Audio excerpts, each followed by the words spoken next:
ये लाल किताब बड़ी सटीक बात करती है कि पूरा निचोड़ ज्योतिष का निकाल के उसको सरल शब्दों में दे दिया और ऑथेंटिक रूप से दे दिया गया। अगर आपके नवम घर में चंद्रमा है, शुभ का है, तो जातक चाहे कितने भी गरीब घर में क्यों ना पैदा हुआ हो, बड़ा होते होते जहाजों का मालिक हो जाएगा। तो आप हनुमान चालीसा रोज पढ़ें अगर आप रियल स्टेट से कनेक्टेड हैं, और हनुमान चालीसा के तो अनंत लाभ हैं। और खास करके जब राहु के उपाय करते हैं तो बहुत सतर्क रहना है, क्योंकि राहु का उपाय अगर आपने गलत टाइम पे गलत तरीके से कर दिया तो बाउंस बैक करता है, नुकसान। ग्रह भी रोकते हैं आपको उपाय करने से? यस, ग्रह भी रोकते हैं कि ये कर्म फल है आपका, इसलिए वो 8वें घर में आया है। ब्रह्मा जी ने उसको ड्यूटी दी है कि वो आपको इस तरह से परेशान करे, आपके कर्मों का हिसाब चुकता करे। आप उस हिसाब से बचना चाह रहे हैं तो कई बार वो और उल्टा पड़ जाता है। और ये सीसीटीवी आज पैदा हुए हैं, और प्रभु के सीसीटीवी जब से सृष्टि बनी है तब से हम सोचते हैं अकेले में कर रहे हैं, कोई देख नहीं रहा, कुछ नहीं होगा। ठीक है, यहाँ की पुलिस कुछ नहीं कर पाएगी, लेकिन वहाँ का हिसाब चुकता नहीं कर पाओगे आप, तो कैरी फॉरवर्ड तो होगा। लाल किताब जो कहती है पत्थर पे लकीर होती है।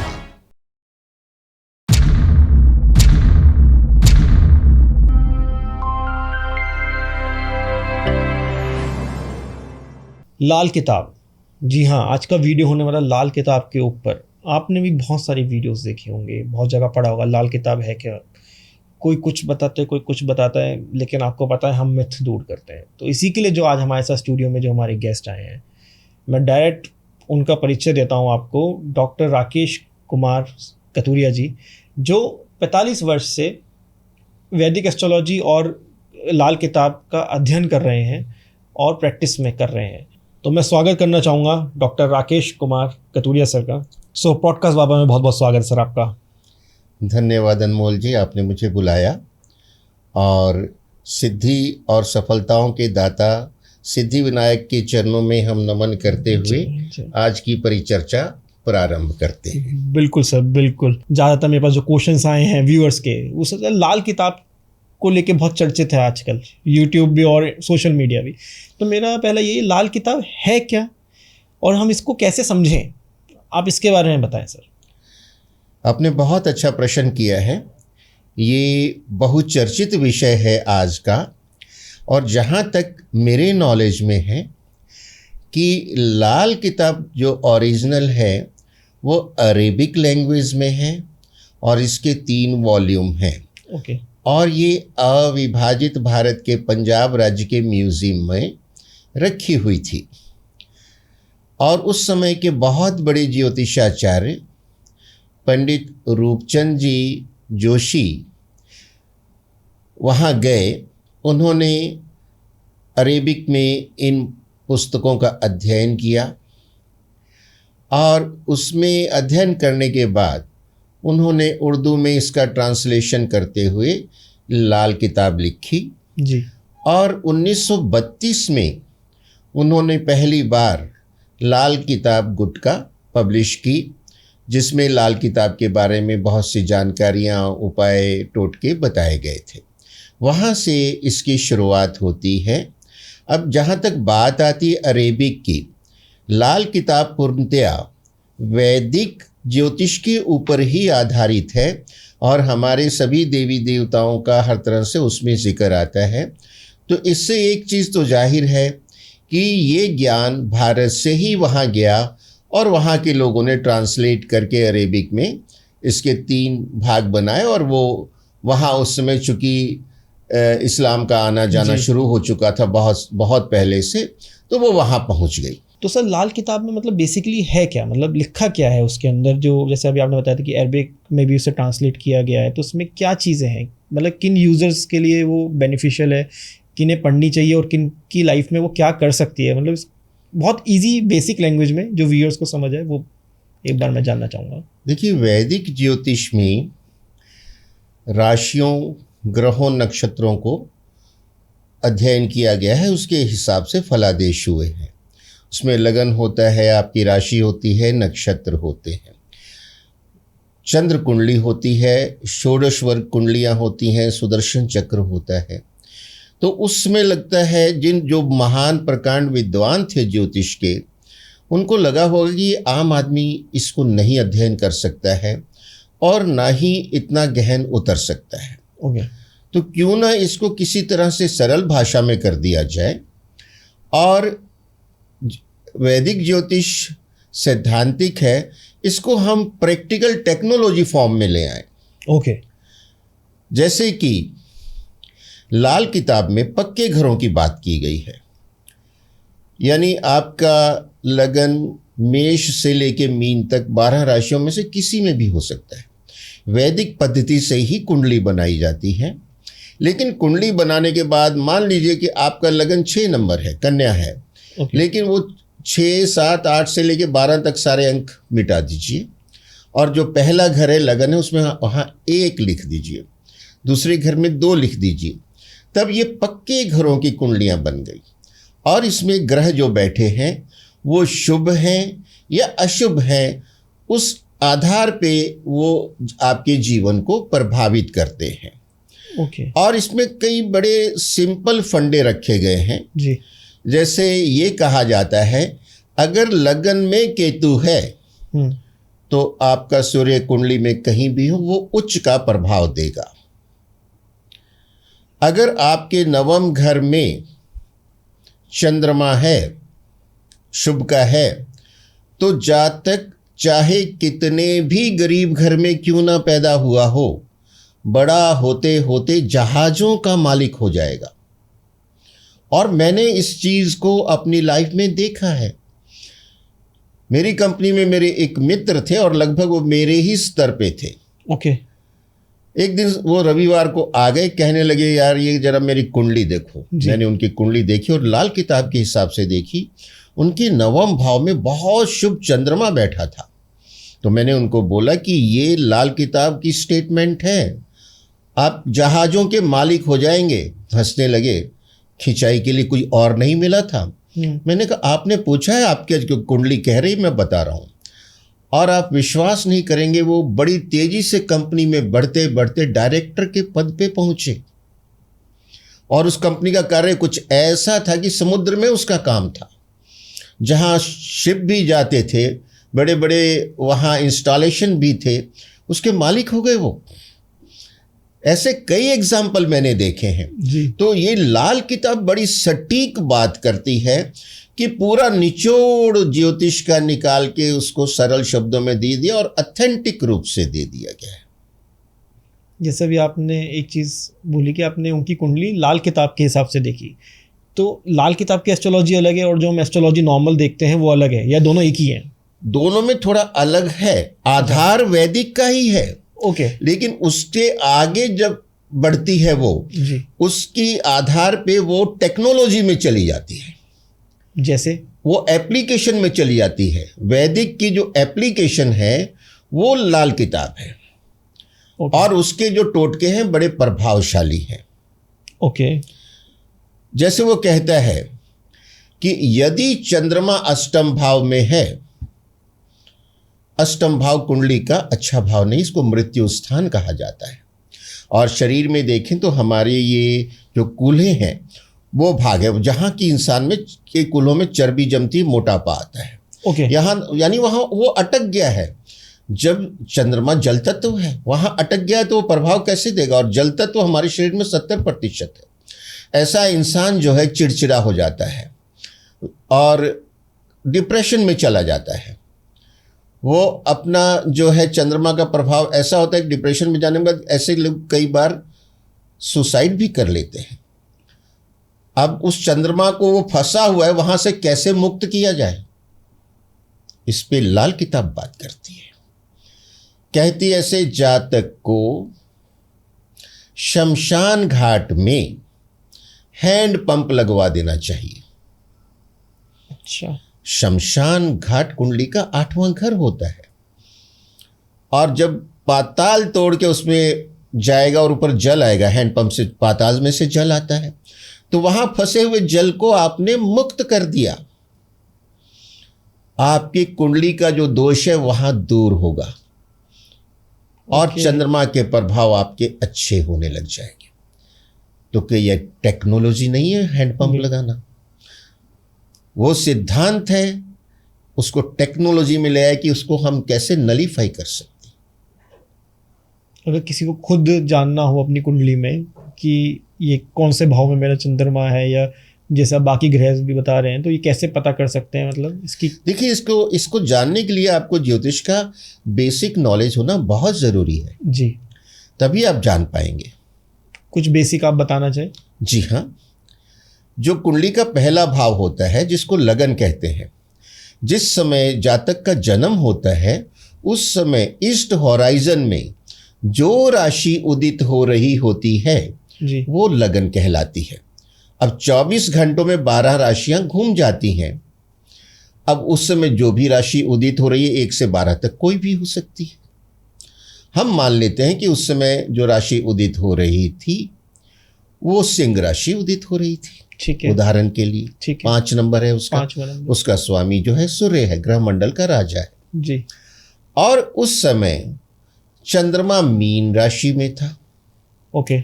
तो चंद्रमा मीन राशि में था तो कुंडली के अष्टम भाव में आ जाएगा, क्योंकि लगन से हम 12 तक गिरेंगे, 5 से 12 तक तो 8 खाने आते हैं, तो वो अष्टम भाव में है।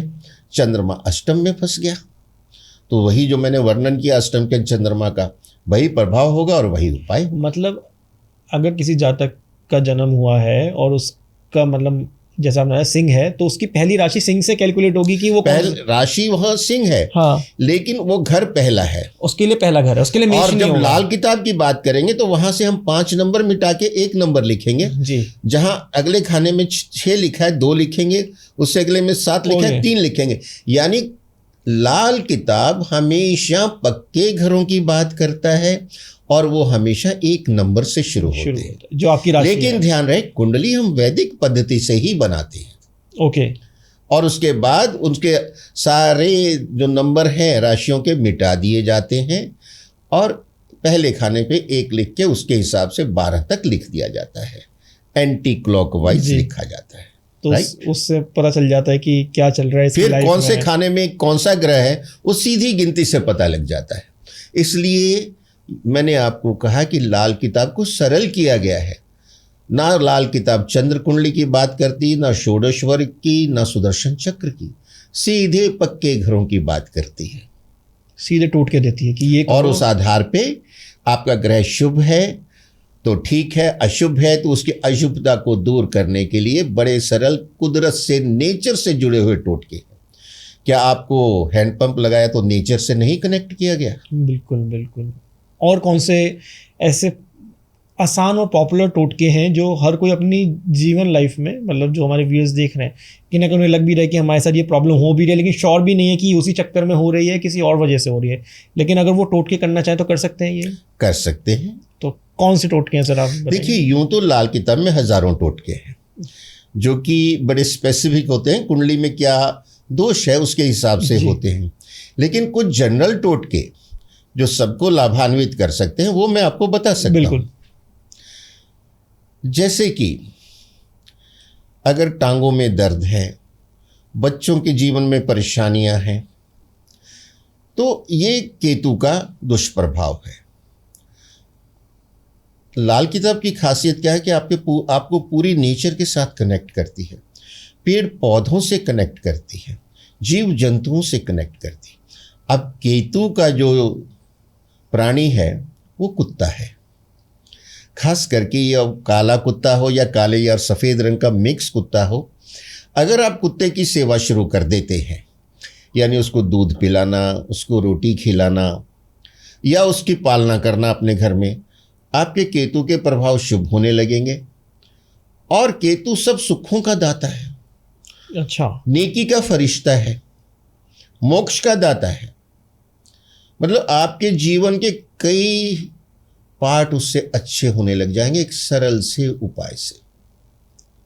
बस कुत्ते की सेवा कीजिए।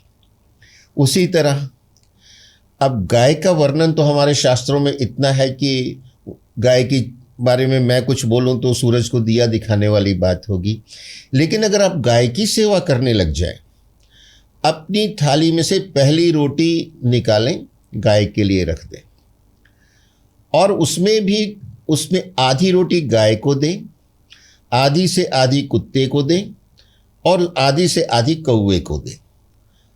अगर आप लगातार ऐसा करते हैं, आप 3 महीने के अंदर पाएंगे कि आपका जीवन बदलने लगा है, परेशानियां कम होने लगी हैं, सफलताएं बढ़ने लगी हैं। अब ज़्यादा गहराई में जाएंगे तो there is no end of discussion. Nutshell में मैं आपको बता रहा हूँ, करके देखिए। आपके 3 ग्रह अच्छे हो गए, शनि, शुक्र और केतु, एक रोटी से। इतना सरल है लाल किताब की ज्योतिष। और आपके गुरु के प्रभाव अच्छे करने हैं, राहु के दुष्प्रभाव कम करने हैं, तो प्रतिदिन स्नान करने के बाद आप अपनी मिडल फिंगर से माथे, नाभि और जीभ पे केसर का तिलक लगाएं। चमत्कारिक लाभ आपको मिलने लगेंगे। ये कुछ सरल उपाय हैं, जनरल टोटके जो मैं आपको बता रहा हूं जी। आपका शरीर जो है वो सूर्य के द्वारा कंट्रोल है। और आपको ये मालूम होगा कि विटामिन डी हमें सिर्फ सूरज से ही मिलता है। करेक्ट। और आजकल हम कभी सूरज की तरफ देखते भी नहीं हैं। एसी में रहते हैं, एसी में आते हैं जाते हैं, तरह तरह की बीमारियां घेर लेती, क्योंकि जो इसका अधिष्ठाता है, जिसके हम कंट्रोल में है, हम उससे इंटरेक्ट ही नहीं हो रहे हैं। बिल्कुल।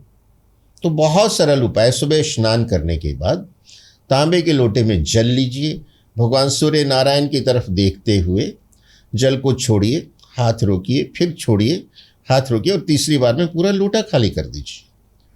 वहाँ 3 बार क्लॉकवाइज घूम जाइए। आपने सूर्य की परिक्रमा कर ली। अब सूर्य भगवान की तरफ देखते हुए उनका धन्यवाद करिए और ओम आदित्याय नमः का जाप कीजिए। रहिए वहाँ उनके सामने 5 मिनट। देखिए आपकी ऊर्जा, आपका आत्मविश्वास, आपकी सफलताएं बढ़ने लगेंगी, आपके रोग दूर होने लगेंगे, क्योंकि सूर्य की ऊर्जा आपको मिलनी शुरू हो गई है। आप उसके साथ कनेक्टिविटी में आ गए हैं। ओके। लेकिन यहाँ तो हम भागते हैं, अपना बैग उठाते हैं, ऑफिस की तरफ भागते हैं, रात होती है घर पहुँचते हैं और फिर परेशानियों को झेलते हैं, स्वास्थ्य की भी और अन्य को भी। आप इतना करके तो देखिए, बहुत कम समय लगा के आप बहुत बड़े लाभ ले सकते हैं। लाल किताब ऐसी चमत्कारिक विद्या है।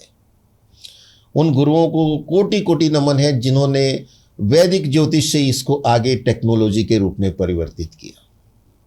उनका जितना आभार व्यक्त करें कम है। बिल्कुल सर, बिल्कुल। तो सर ये तो आपने जैसे सूर्य देव को जल देने का आपने बताया, इससे रिलेटेड और भी टोटके होते हैं जो हमें करियर में या हमारे जॉब में या हमारे बिजनेस में हमें सफलता मिल सके लाल किताब के हिसाब से? जी हाँ, जो सूर्य है ग्रह मंडल का राजा है जी। आप अगर सूर्य को जल देते हैं, ये आपके स्वास्थ्य के तो अच्छा करता ही है, ऑफिस में आपका स्टेटस भी बढ़ाता है, यानी आपकी प्रमोशंस को फास्ट करता है बस सूर्य को जल देने से? सूर्य को जल देने से। और उसको, और जो मैंने बताया केसर का जो टीका लगाना है, वो भी आपके स्टेटस को बढ़ाता है, मान सम्मान को बढ़ाता है।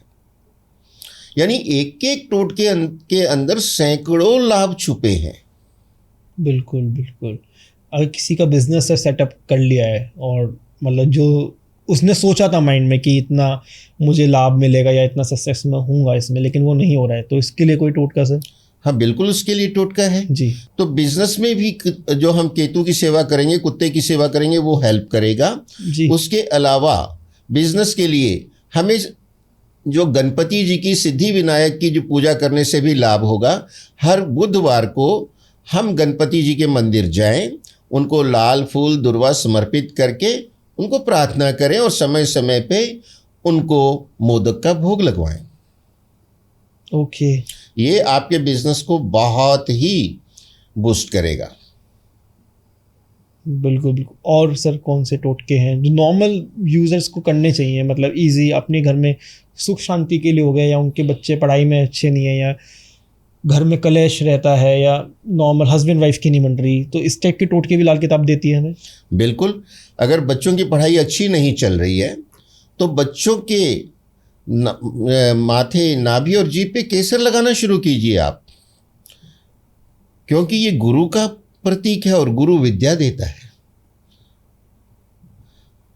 आजकल रियल एस्टेट की भी बहुत बात होती है और उसमें सबको कोई ना कोई प्रॉब्लम आती है। जी।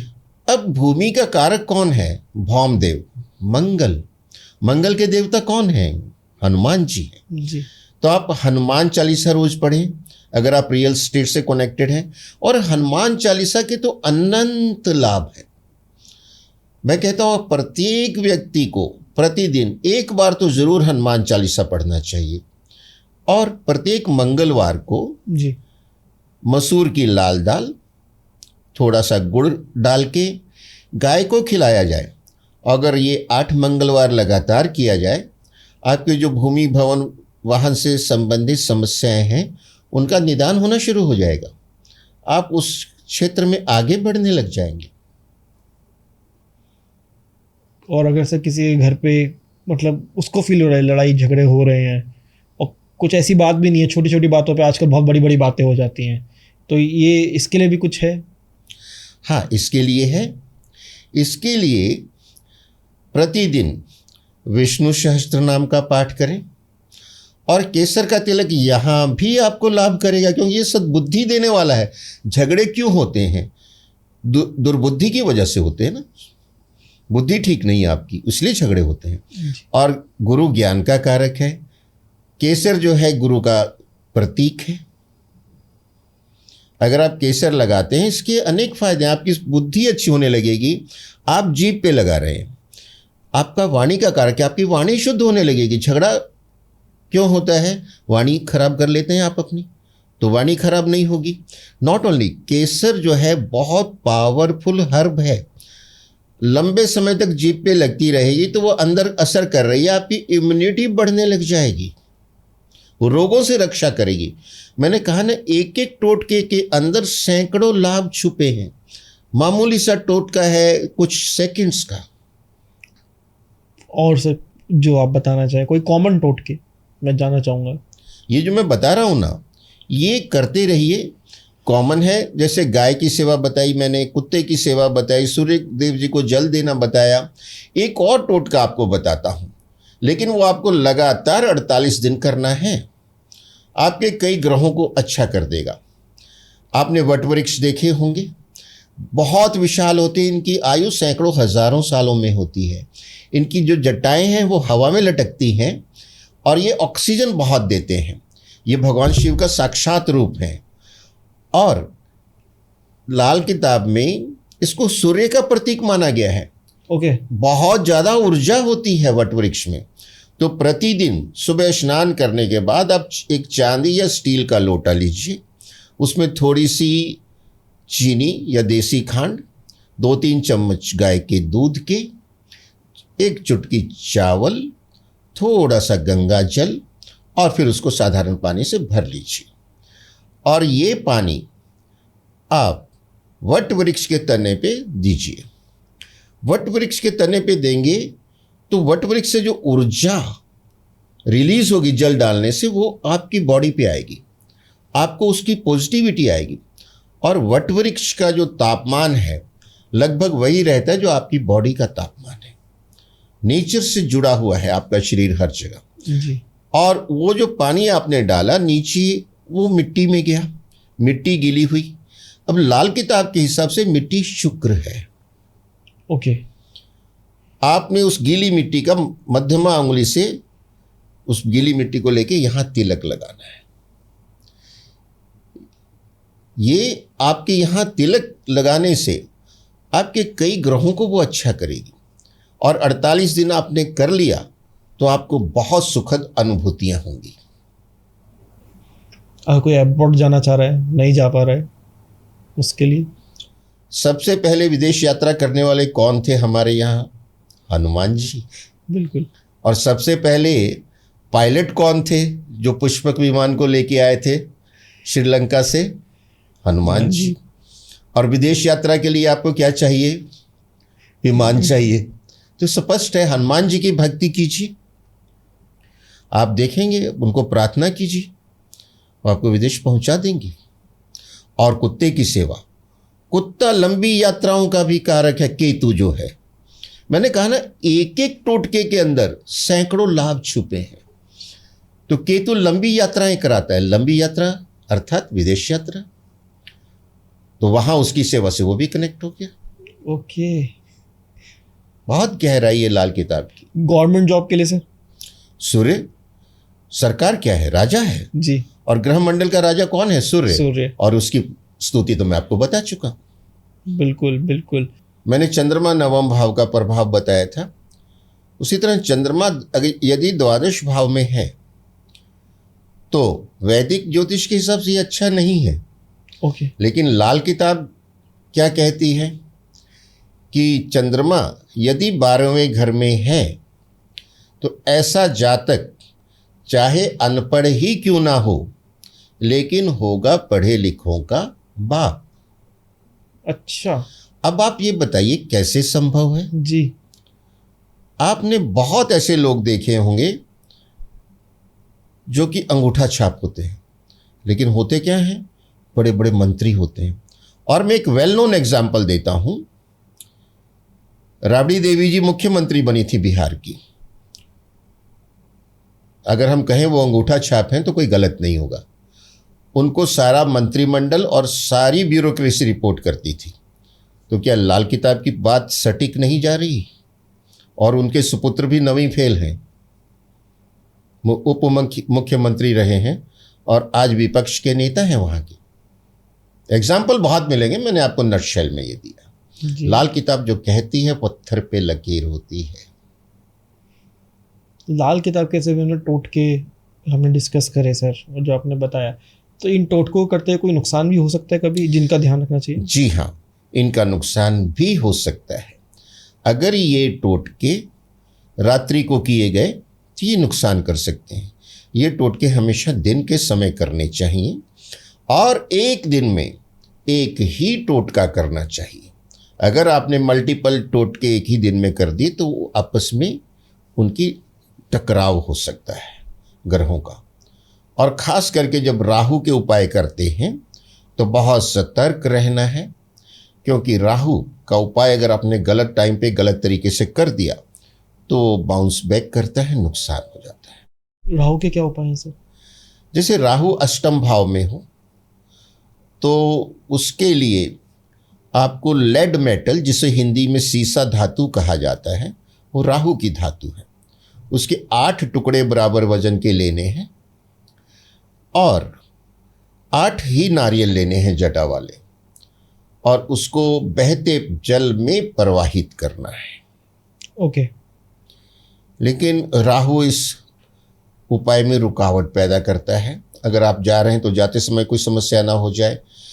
मेरे अनुभव में मेरे एक क्लाइंट ने मुझे बताया था कि वो एक नाव में बैठ के ये उपाय करने गए और समुद्र में किया उन्होंने। वो नाव में बैठ के वो डाल के तो आ गए वापस, उतरते समय वो डूबते डूबते बचे, उनका पाँव जो है फिसल गया और वो समुद्र में गिरे। वो तो ऊपर से किसी ने टाइमली पकड़ लिया एक हाथ और 2-3 लोगों ने मिलके खींच लिया। तो राहु के उपाय करते समय खास करके बहुत ज़्यादा सावधानी चाहिए। तो इस उपाय से क्या होता है? मतलब जैसे ये उपाय क्या राहु, जैसा मैंने बताया, 8वां घर जो है वो संघर्ष का और फंसी हुई इस परिस्थिति का है। 8वें में राहु जो है आपको एकदम जैसे हर तरह से आप जकड़े गए वैसा फील देगा। ये उपाय आपने किया, राहु को मुक्त किया वहाँ से और जल में बहा दिया, तो आपकी वो रुकावटें दूर होने लगेंगी। मतलब ग्रह भी रोकते हैं आपको उपाय करने से? यस, ग्रह भी रोकते हैं कि ये अब कर्म फल है आपका, इसलिए वो 8वें घर में आया है। ब्रह्मा जी ने उसको ड्यूटी दी है कि वो आपको इस तरह से परेशान करे, आपके कर्मों का हिसाब चुकता करे। आप उस हिसाब से बचना चाह रहे हैं तो कई बार वो और उल्टा पड़ जाता है। और कोई किस्सा से जो आपके मतलब जितने भी लोग आपसे कंसल्ट करते होंगे उन्होंने कोई शेयर किया हो आपके साथ या आपकी नॉलेज में हो? नहीं, किस्से तो बहुत हैं, उसमें ज़्यादातर प्लस ही होते हैं। ये कुछ माइनस जो होते हैं वो मैंने आपको बताए हैं।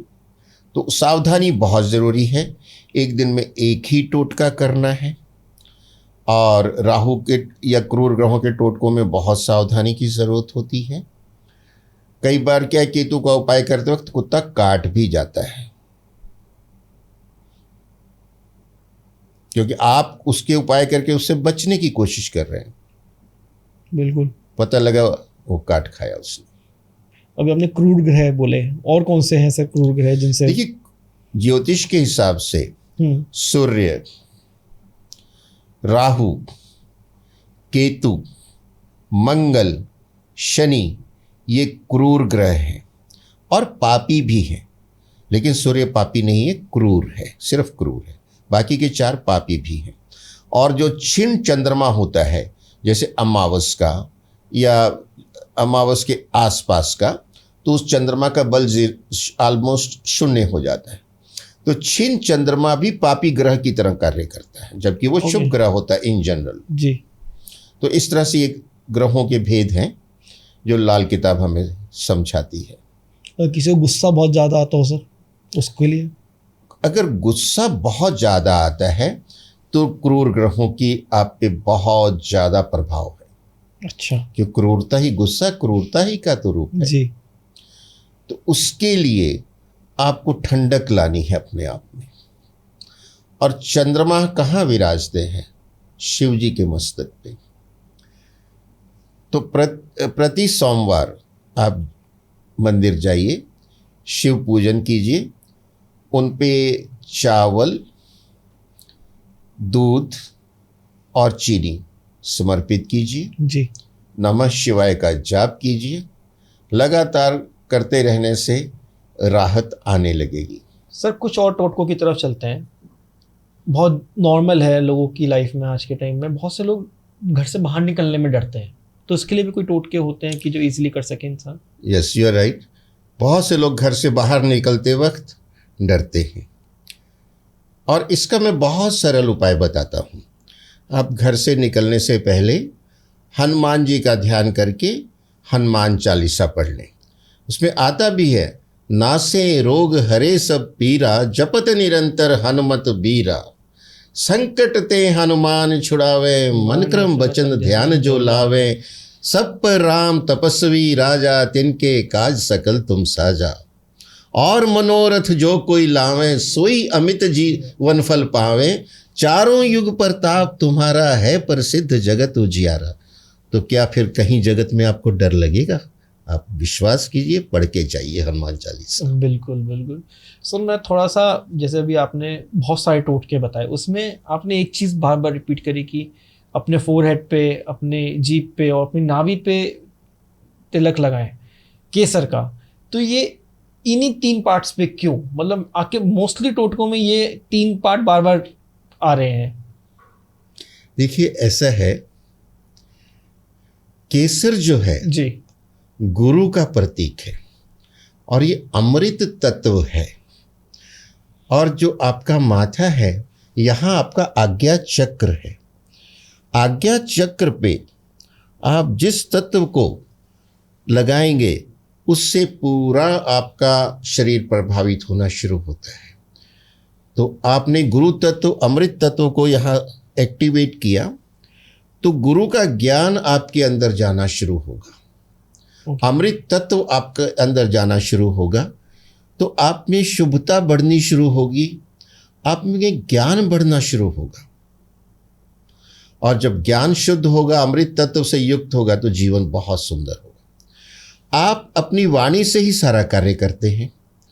मान लीजिए आप टीचर हैं, आप सिर्फ और सिर्फ ये वाणी का प्रभाव है। आप एंकर हैं, वाणी का प्रभाव है। आप ज्योतिषी हैं, वाणी का प्रभाव है। आप अगर बहुत बड़े अच्छे नेता हैं तो आपकी वाणी बड़ी प्रभावशाली है। तो ये होता है कुंडली का 2nd हाउस। आप इस पे अमृत तत्व लगा रहे हैं प्रतिदिन, तो आपकी वाणी प्रभावशाली होती जाएगी, शुद्ध होती जाएगी और उससे लोग बहुत प्रभावित होंगे। और आपकी जो इनकम का सोर्स है वो वाणी से है, तो आपकी इनकम बढ़ेगी। आपकी इनकम बढ़ेगी, आपका जो लाइफस्टाइल है वो अच्छा होगा, आपका परिवार आपसे खुश होगा, जीवन में खुशहाली आ जाएगी। और केसर जो है वो बहुत बड़ी औषधि है जी। हर्ब है। आप लगातार जीभ पे लगाते जाएंगे, उसका प्रभाव शरीर में जाएगा, आपके शरीर की इम्यूनिटी बढ़ती जाएगी। यानी जो रोग प्रतिरोधक क्षमता है वो बढ़ेगी, आपको रोग कम होंगे, अब स्वस्थ ज़्यादा रहेंगे, आपकी वो परेशानी और खर्चा बचेगा। ये गहराई है इसकी। अब मैं आपको एक प्रसंग सुनाता हूँ।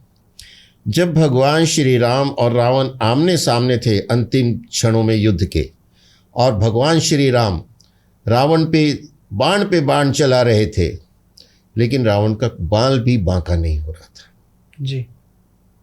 तब विभीषण साथ खड़े थे भगवान श्री राम के, और उन्होंने कहा, प्रभु आप चाहे कितने ही बाण चला लीजिए, इसका कुछ भी नहीं होगा। कहते क्यों? कहते क्योंकि इसकी नाभि में अमृत है। जब तक नाभि में अमृत है, इसका कुछ नहीं बिगड़ सकता। अमृत तत्व इतना प्रभावशाली, और नाभि आपके शरीर का केंद्र है, सेंटर ऑफ ग्रेविटी है, आपके शरीर का कंट्रोल हाउस है, कंट्रोल रूम है। और अगर आप अपनी नाभि पे केसर लगा रहे हैं तो सारे लाभ आपको मिलने लगेंगे। वहाँ अमृत तत्व जो एक्टिवेट होगा वो सारे शरीर को लाभ पहुँचाएगा।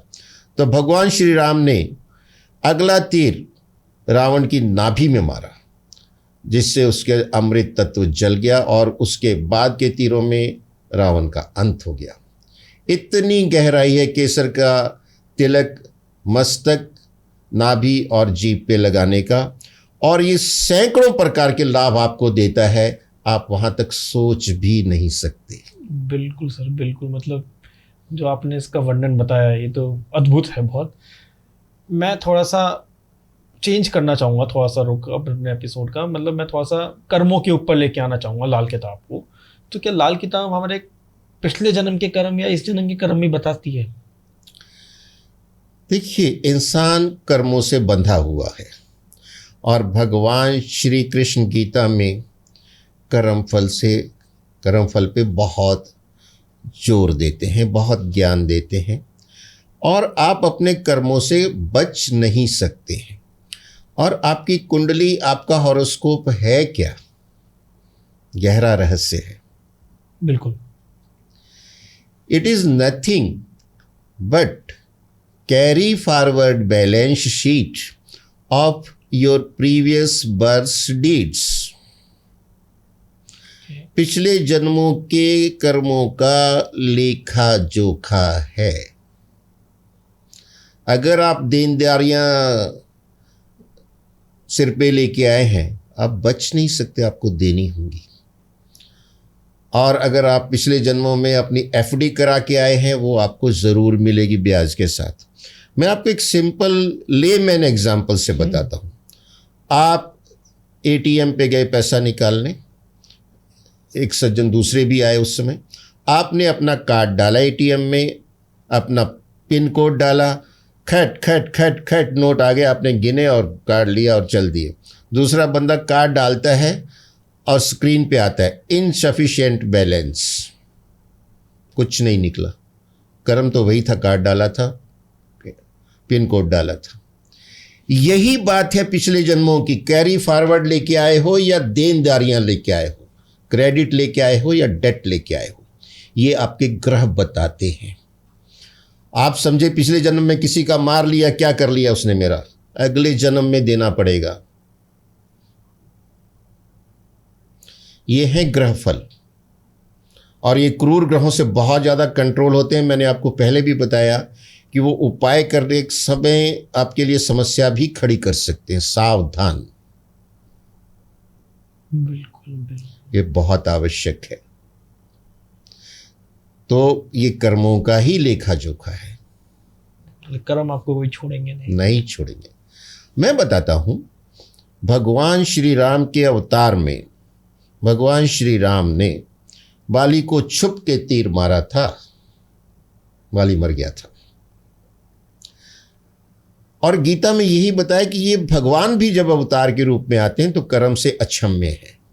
जब वो कृष्ण के रूप में आते हैं द्वापर में, तो द्वारका के पास एक मंदिर है, द्वारका से थोड़ा आगे, जो सोमनाथ के पास, जहाँ भगवान कृष्ण आराम कर रहे थे वृक्ष की छाया में, और एक भील ने उनके पाँव में तीर मारा और भगवान श्री कृष्ण चले गए। ये वही बाली था जिसको भगवान श्री राम के अवतार में तीर मारा था, और उसी बाली ने भील के रूप में तीर मार के हिसाब चुकता किया कृष्ण अवतार में। ये भगवान ने खुद लीला करके दिखा दिया है। हम और आपके खेत के गाजर मूली हैं। बिल्कुल। कर्म फल से कोई बच नहीं सकता है। और ये सीसीटीवी आज पैदा हुए हैं, और प्रभु के सीसीटीवी जब से सृष्टि बनी है तब से है। हम सोचते हैं अकेले में कर रहे हैं, कोई देख नहीं रहा, कुछ नहीं होगा। ठीक है, यहाँ की पुलिस कुछ नहीं कर पाएगी, लेकिन वहाँ का हिसाब चुकता नहीं कर पाओगे आप। वो कैरी फॉरवर्ड तो होगा। और किसी को अपने कर्म सुधारने हो, उसके लिए कुछ बिल्कुल अपनी दिनचर्या ठीक रखनी है, सदाचार का पालन करें, झूठ ना बोलें, झूठी गवाही ना दें, किसी का हक ना मारें, मांसाहारी ना बने, यानी नॉनवेज, एग्स और ड्रिंक्स से बिल्कुल दूर रहें, सभी स्त्रियों का आदर करें, पर स्त्री गमन से बचें। अगर ये आप अपने जीवन में उतार लेते हैं, आपके कर्म बहुत अच्छे होते चले जाएंगे, और आपके कर्म फल में, आपके जन्म फल में क्रेडिट ही क्रेडिट जाएगा, फिर डेट नहीं जाएगा। वो आपको आगे के जन्म में आपके हेल्प करेगा जी, आपका जीवन आसान बनेगा, और आने वाले जीवनों में बिल्कुल बहुत आसान और अच्छा बनेगा। जी जी। हम क्षणिक लाभ को ना देखें, क्षणिक स्वार्थ को ना देखें। सर, लाल किताब की कुछ ऐसी बातें जो नॉर्मल यूज़र नहीं जानता हो, लेकिन आप बताना चाहें कि हाँ, इन चीज़ों पे भी ध्यान देना चाहिए। देखिए, जो मैंने अभी बातें बताई ये सब जानते हैं, लेकिन सब अनअवेयर हैं। इन्हीं बातों पे ध्यान देना है। ये लाल किताब की बहुत गहराई है। आप अपनी बहन बुआ के घर जाते हैं, खाली हाथ कभी मत जाइए, कुछ ना कुछ मीठा लेके जाइए, मिठाई लेके जाइए। और यही हमारे सनातन की परंपरा है, हम एक दूसरों के घरों में जाते हैं तो कुछ लेके जाते हैं। बिल्कुल। ये भी लाल किताब कहती है, और जो मैंने पहले सिद्धांत बताए वो भी लाल किताब कहती है। हम अपने आप के पास के वातावरण के साथ संतुलित रहें, जीव जंतुओं की सेवा करें, ध्यान करें। जैसे मैंने कहा, ये आपके जीवन का हिस्सा होना चाहिए कि आसपास जो कुत्ते हैं उनकी सेवा करनी है, गाय की सेवा करनी है, पक्षियों को दाना डालना है, पेड़ों को जल देना है। आप प्रकृति के साथ संतुलित होइए, संपर्क में आइए, देखिए आपका जीवन आनंदमय हो जाएगा। बिल्कुल। विश्व का कल्याण हो, प्राणियों में सद्भावना हो, सर्वे भवन्तु सुखिनः सर्वे सन्तु निरामया। बहुत कुछ सीखने को मिला सर, मुझे भी और मेरे व्यूअर्स को भी, आई गेस। तो आपका बहुत बहुत शुक्रिया करना चाहूँगा कि आप पॉडकास्ट पे आए। मुझे बहुत खुशी हुई कि आपको और आपके व्यूअर्स को इससे बहुत कुछ मिलेगा सीखने को, और जो मेरा ज्ञान है वो लोगों तक पहुंचेगा। मुझे भी उससे बहुत खुशी है, और आपने मुझे अपने चैनल पे बुलाया, ये मेरा सौभाग्य है। और माता रानी से यही प्रार्थना है कि आप जीवन में हमेशा आगे बढ़ते रहें और ज्ञान को इसी तरह आगे बढ़ाते रहें। बिल्कुल। बहुत बहुत धन्यवाद। बिल्कुल। जय श्री राम। जय श्री। तो व्यूअर्स, आपने देखा होगा, मतलब सर ने जितने इजी टोटके बताए वो तो आप करिए ही, और आपको कोई कंफ्यूजन भी होता है तो कमेंट बॉक्स में हमें बताइए, हम सर से डिस्कस करके, और नेक्स्ट एपिसोड जब भी सर के साथ आएगा हम उन्हें डिस्कस करेंगे और आप तक सही जानकारी लेके आएंगे। सो लाइक, शेयर, सब्सक्राइब करना ना भूलें। Thank you.